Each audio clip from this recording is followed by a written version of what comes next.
What's up guys, this is Wenzes. Welcome back to my channel where we talk about personal development for INFJs and how to create an epic life on your terms. Today we're talking about why INFJs are that good at reframing. Do you know what reframing really means? It's looking at a situation from a completely new standpoint. And it's a standpoint that up until this point wasn't part of your story. It wasn't part of your truth. See, reframing stories is one of the best ways to improve our lives. And we as INFJs have the unique ability to make that happen. It's not like all the other types cannot. It's just that the way our cognitive functions are set up, this kind of approach is just tailored to us. It's a great way to improve your life and to feel fulfilled and happy starting today. So we're gonna tackle this topic today and figure out how to use this quality to your full advantage. Before we get started, I wanna remind you, if you wanna take the next step in creating your INFJ Epic Life, then check out the INFJ Epic Life Masterclass, all the information you find below. The standard way of improving your life is you have certain goals that you always felt like I have to make them.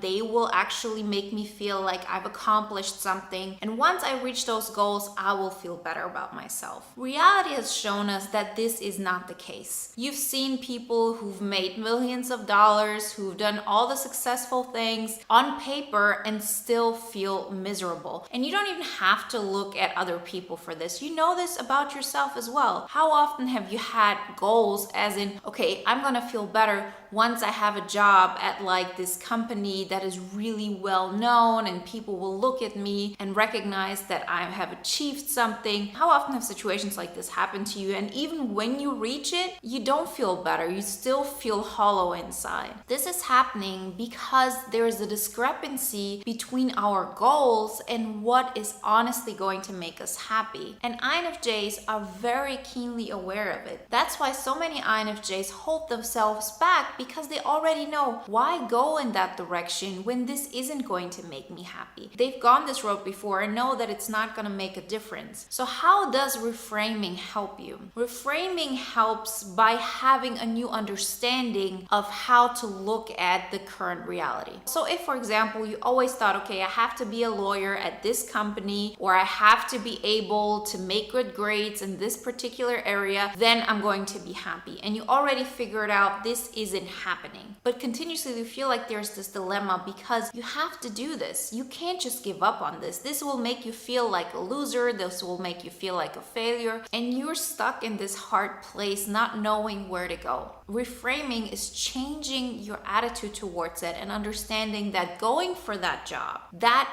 is supposed to feel like failure, because you already know this is not really tackling the things that you're looking for. If you want to be an artist, if you want to be a writer, if you want to do something creative, and that's the thing that is deep within your soul, then that should be considered the thing to strive for. That is the thing that you should want. So we have to reframe the situation. We have to change the perspective from, okay, the only thing that's gonna make me feel accepted is to go that route that everybody's gone before, or that has been given from the outside of that is considered right, and changing that to wanting something different. That's a huge difference. It can't be that you just say, okay, I'm going to just start the artistic thing. If you internally still believe that that is failure, you're never going to feel great. Same thing is with, let's say, romantic partners that you're interested in. If you always have the same type and you always feel like I have to make that person like me, and every single situation that you get in, it always leads to you not being happy and fulfilled, and that person can't really give you what you want, then it's on us to reframe our taste. And so many people feel like that is not possible. That's just who I am. And people who have a stronger extroverted thinking will have more difficulty with this, because for them,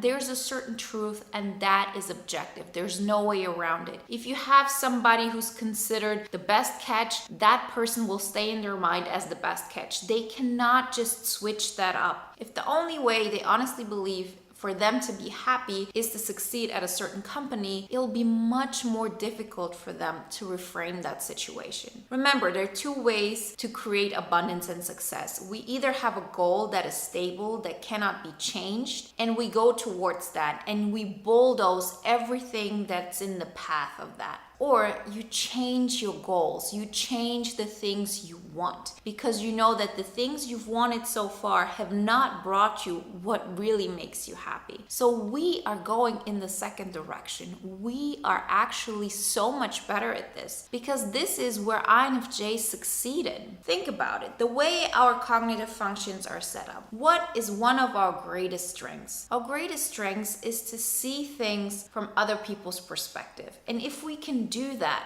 then we can also look at situations from a different perspective just in our own benefit. We can look at one person and think that person's the best thing that ever happened to me. And we are also able to think of that person isn't giving me what I need. That person isn't making me happy. So I'm reframing my mind and saying, if that person isn't going in a direction where I'm going, if they cannot walk side by side with the direction my life is heading in, then that thing is not worth pursuing. And you then change your focus. You can look at a situation where you're being bullied at work and you can say, oh no, everybody's judging me, this isn't good. Or you can look at it and reframe it and say, thank you so much, universe, that this happened because this was the catalyst for me to go to the next best thing, for me to have the motivation and the courage to apply to something bigger. If that wouldn't have happened, that for example, you had some kind of bullies at your work, you might have stayed there. You might have felt that this is the place for you, although you know it didn't really make you happy, but you were too scared to take the next step.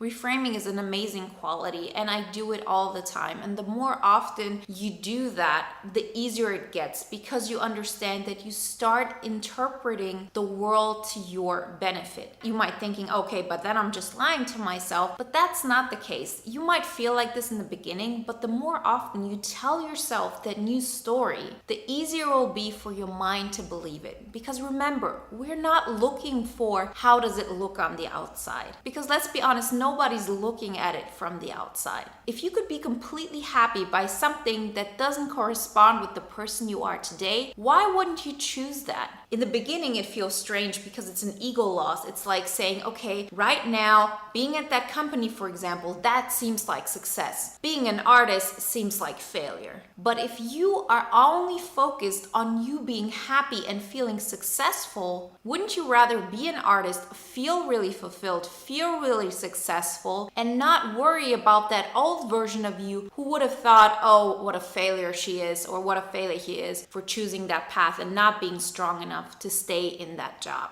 I see many INFJs who sort of struggle with this reframing, not because they cannot do it. I mean, as I said, the way our mind is set up, it makes it that much easier for us to reframe stories. It's because we feel like it's the easy way out. I've heard people tell me about that's lazy, that's not real success, you just change what you want and then you have it. Like, how is that even possible? How is that really making a difference? But it makes a difference because we can only create more abundance from something that already exists within us. So if we're not happy about something, no matter what you do about that situation, you're not going to get happier. You have to look at the situation from what it gives to you and then grow your abundance from that. Same thing with all the trauma you've experienced in your life. If you consistently hate that about your life, how can you look at your life from a perspective of gratitude? But every trauma that you have experienced, you can look at it from a positive aspect as well. You can say what happened to me was horrific. But because it happened, I was able to start focusing my thoughts on the things that will make me happy. When before, I might have just been in this reactive mode of this is happening in my world and I accept it and I wasn't even aware of how much control I have over my thoughts. Very often when we experience something that harsh and it traumatizes us to a big extent, we then learn, okay, I gotta stop thinking about this. Like, I cannot take this. I mean, we're not talking here about something that bad happening that your mind completely shuts off because they cannot handle it. But so often we are hurting ourselves, we're self-sabotaging ourselves until the moment comes where we say, I have to start thinking about something positive. I have to change the narrative. I have to reframe the situation.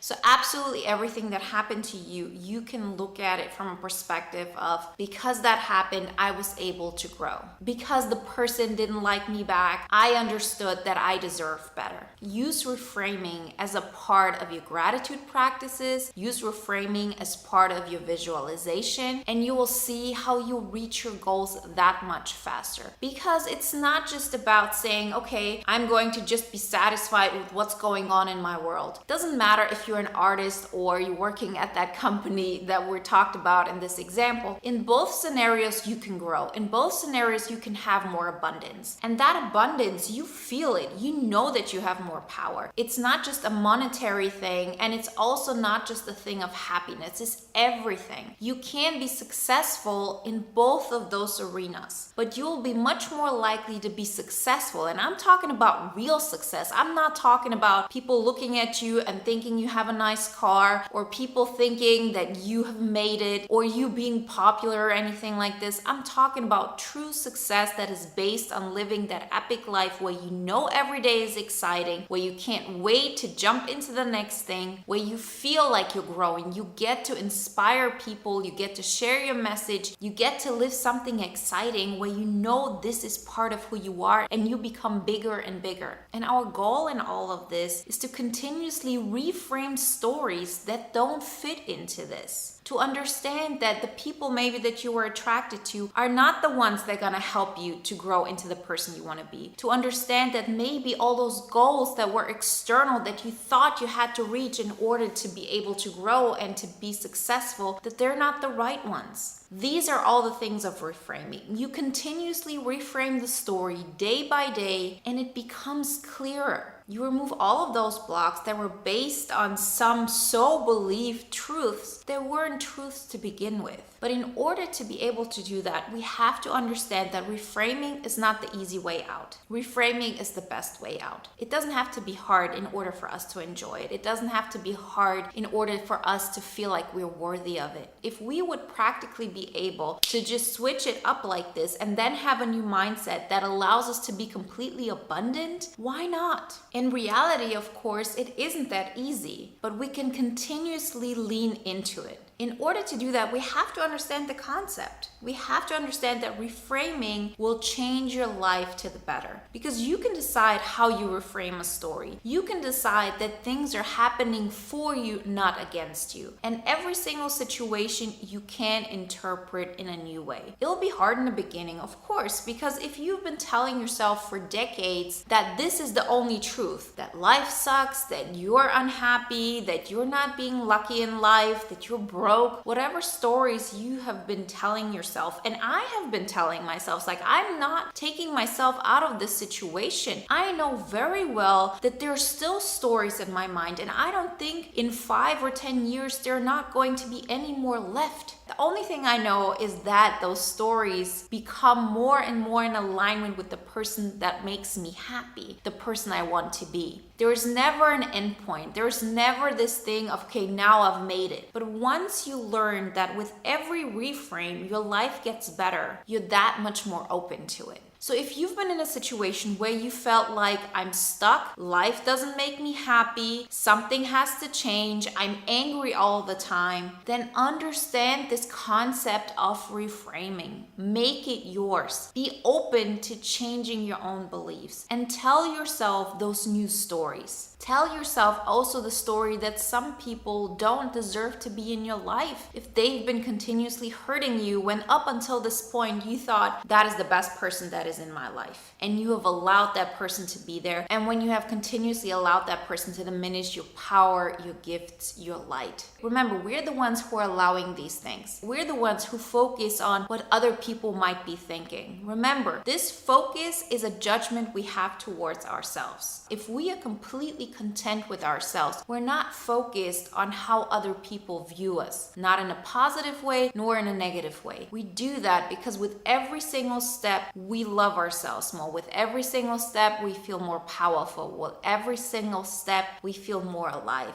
and we get to share that with others. That is the goal we want to achieve in our INFJ epic life. So use the fact that you're an INFJ. Use the fact that that's the way how your cognitive functions work. Use it to your advantage and reframe your life every single day. After a while, you see that not only is it incredibly fun, that you feel like you have some kind of control that you never thought possible before, that you feel powerful, that you know that you can take on that much more because you've already been able to overcome so many stories and so many limiting beliefs that it just inspires you to reach more. You got this, guys. Don't give up on reframing. I really hope that inspired you and helped you. And remember, if you want to take the next step, then check out the Epic Life Masterclass. There you also learn a lot of those things that will help you in the reframing process. And if you want to watch another video now that is in alignment with today's topic, then watch the video on why INFJs are born alchemists. Like always, guys, I wish you a wonderful day, a great week, and I'll talk to you next time.